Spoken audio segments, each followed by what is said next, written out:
নমস্কার বন্ধুরা, আমার রিস্ট্রিস চ্যানেলে তোমাদের সকলকে জানাই স্বাগত।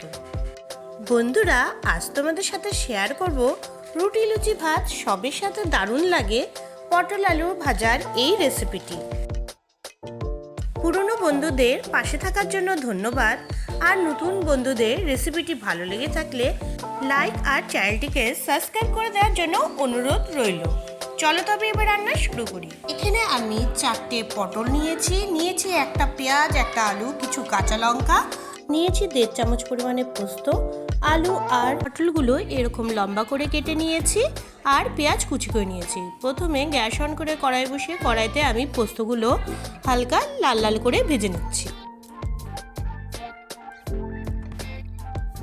ড্রাই রোস্ট করা পোস্ত এবার অন্য পাত্রে উঠিয়ে নিচ্ছি। এবার অন্য কড়াইতে দিয়ে দিচ্ছি 3 চামচ পরিমাণে সর্ষের তেল। তেল ভালো মতন গরম করে নিচ্ছি।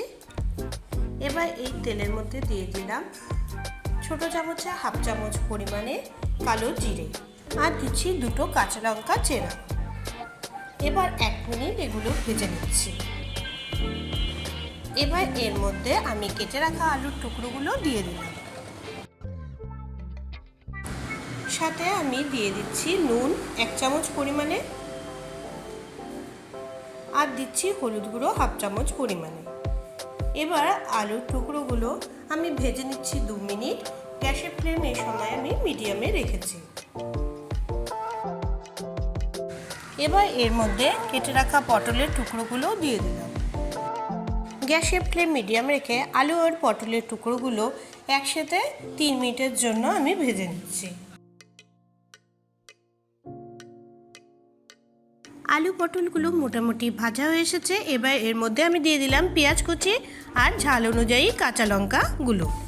পেঁয়াজ কুচি দিয়ে দেওয়ার পর সব উপকরণ ভালো মতো মিশিয়ে নিচ্ছি আর ভেজে নিচ্ছি 2 মিনিট। গ্যাসের ফ্লেম এই সময় একদম মিডিয়ামে রেখেছি।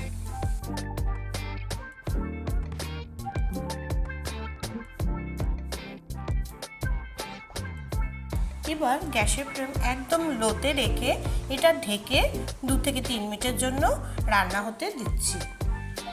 3 মিনিট পর কভার সরিয়ে নিচ্ছি। আমি চেক করে নিচ্ছি আলুগুলো সেদ্ধ হয়েছে কিনা।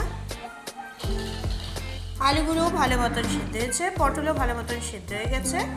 আমার ভাজা মোটামুটি কমপ্লিট। এবার আগের থেকে রোস্ট করে রাখা পোস্তগুলো উপর দিয়ে ছিটিয়ে দিচ্ছি। এবার সব কিছু একসাথে ভালো মতন মিশিয়ে নিচ্ছি। গ্যাসের ফ্লেম কিন্তু একদম কমিয়ে নিয়েছি। 1 মিনিটের মতন সব কিছু ভালো মতন মিশিয়ে নিয়ে গ্যাসের ফ্লেম অফ করে দিলাম। আমার পোস্ত দিয়ে আলু পটল ভাজা তৈরি। ভাত হোক বা রুটি, সব কিছুর সাথে পোস্ত দিয়ে আলু পটল ভাজা খেতে অসাধারণ লাগে। ছোট বড় সকলেই খুব পছন্দ করবে।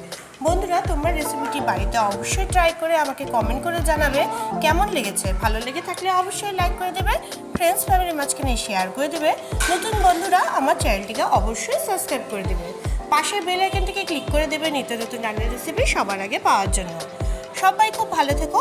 আজকের মতন এখানেই ভিডিও শেষ করছি। দেখা হবে পরের ভিডিওতে।